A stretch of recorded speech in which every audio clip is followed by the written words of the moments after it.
naskah proklamasi. Jadi terus videonya ya, cekidot. Let's go.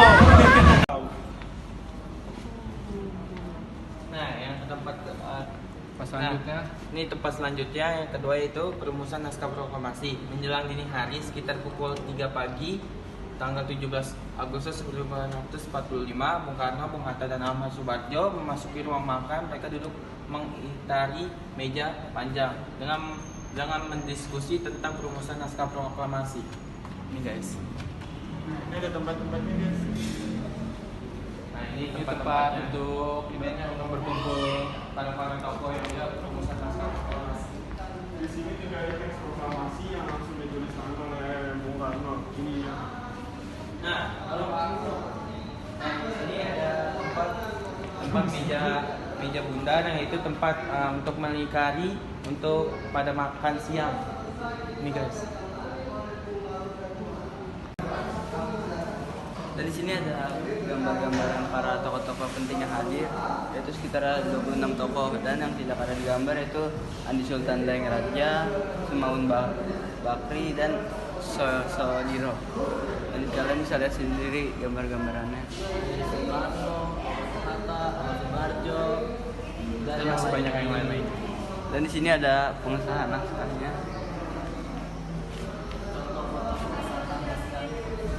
Bisa lihat gambarannya.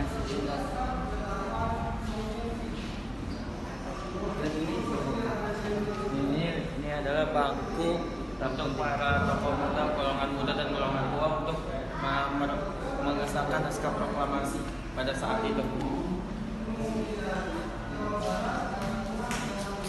Selanjutnya di sini ada teks proklamasi yang sudah diketik oleh Sayyidina Malik dan juga sudah ditandatangan oleh Insinyur Soekarno beserta Muhammad Hatta. Ya. Bisa dilihat teksnya. Penandatanganan Dan naskah juga proklamasi. perhatikan. Bisa dilihat Soekarno dan Hatta menandatangani naskah proklamasi di atas piano ini. Pianonya. Ini dia. Selanjutnya kita mau ngecek ruangan yang di atas yang banyak-banyak ragamnya.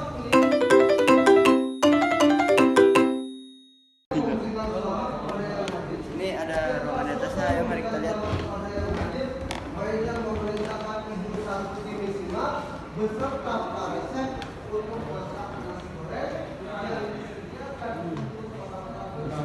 Maluku atau Papua ini kan Sunda kecil. Sini ada Papua. Ini ruangan-ruangan itu daerah-daerah perang seperti Kepulauan Maluku, Sunda Kecil dan Papua. Daerah perdagangan rempah-rempah menarik minat datang bangsa asing. Dan itu ada tahunnya 1942. Nah, di era ini juga kawasan ini tuh jadi pintu gerbang pertahanan wilayah kawasan Pasifik. Hal ini tuh yang membuat Jepang jadi wilayah ini sebagai kawasan pertahanan dari serbuan sekutu dari arah lautan Pasifik. Ayo kita ruangan selanjutnya guys. Di sini ruangan selanjutnya ruangan apa? Ruangan pembebasan tentara-tentara Indonesia kepada sekutu yaitu tentara Australia. Nah ini baju tentara Indonesia yaitu baju replika seragam TKR. Ya, tenaga keamanan rakyat. Dan di sini juga ada foto-foto para tokoh-tokoh yang ada di Banjarmasin, tokoh-tokoh sebagai pemilik melalui Momen-momen yang Momen-momen terjadi di terjadi. Kalimantan gitu. Banjarmasin. Iya, kayak di Banjarmasin, terus Balikpapan gitu lah. Nah, di sini ada momen terjadi pertempuran di Kalimantan pada 16 Desember 1941 sampai Maret 1942 antara Jepang melawan pasukan gabungan Inggris dan Belanda. Buku Republik Indonesia. Dan di sini ada contoh topi perang milik Indonesia dan buku Republik Indonesia.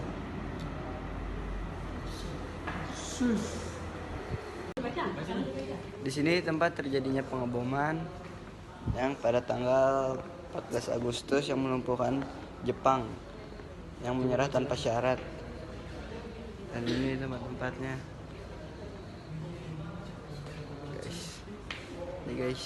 Jawa. Di sini tempat Sulawesi, itu tempat terjadinya pengambilan penjajahan itu suatu rempah-rempah karena di Sulawesi itu banyak sekali memiliki rempah-rempah. Dan di sini ada gambaran pengibaran bendera dan Indonesia merdeka 17 Agustus. Tetapi Sulawesi belum tahu karena pada tanggal 21 Agustus dia baru tahu setelah 4 hari setelah kemerdekaan. Dan ada Masjid Mujahidin Kaleke, itu tempat pengibaran bendera di Sulawesi. Kalian bisa lihat sendiri. Di sini juga ada Westerling, yaitu peristiwa Westerling, itu terjadinya pembegalan kepala itu sangat sadis karena yang dipimpin oleh Raymond Westerling. Tidak nanggung-nanggung, pembantaiannya itu tidak dengan ditembak mati. Ada juga dengan cara kepalanya dipenggal. Ini ada gambar-gambarannya. Dan di sini apa? Konferensi Malino, yaitu berlangsung pada 15 Juli hingga 25 Juli pada tahun 1945 di kota Malino, Sulawesi Selatan, dengan tujuan membahas bagian-bagian yang ada di Indonesia. Dan di Indonesia dulu ada dua bagian seperti Republik Indonesia dan Indonesia Serikat. Dan Belanda tidak ingin Indonesia bersatu sehingga dipecah belah menjadi dua. Ini gambar-gambarannya.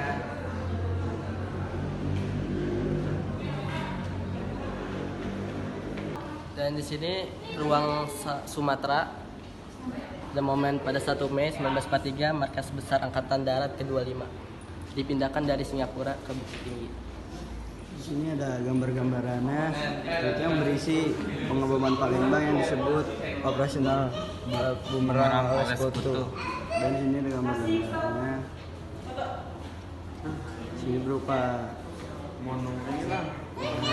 replika pesawat.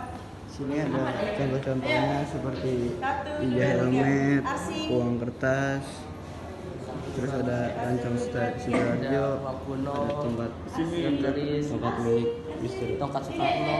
tekung, sini ada katana, dan sini ada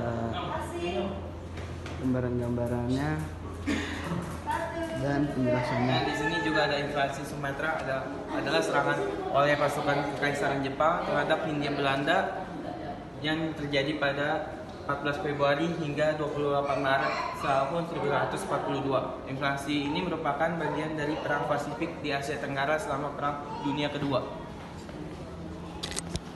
Di sini juga pada 1 Januari 1947 di Palembang, Belanda melanggar garis demarkasi. Belanda mengukur kota yang mengakibatkan beberapa tempat strategis dikuasai oleh Belanda. Di sini ada gambar-gambarannya. Selanjutnya ada setelah berjuang penuh pengorbanan, akhirnya PDRI menyerahkan kekuasaan kembali ke Soekarno dan Hatta pada 13 Juli 1949. Di sini ada gambar-gambarannya. Dan sini terjadi pada di Sumatera. Pemerintah mengeluarkan udah guys. Sekian dari kelompok kami, kurang lebihnya mohon maaf. Wassalamualaikum warahmatullahi wabarakatuh.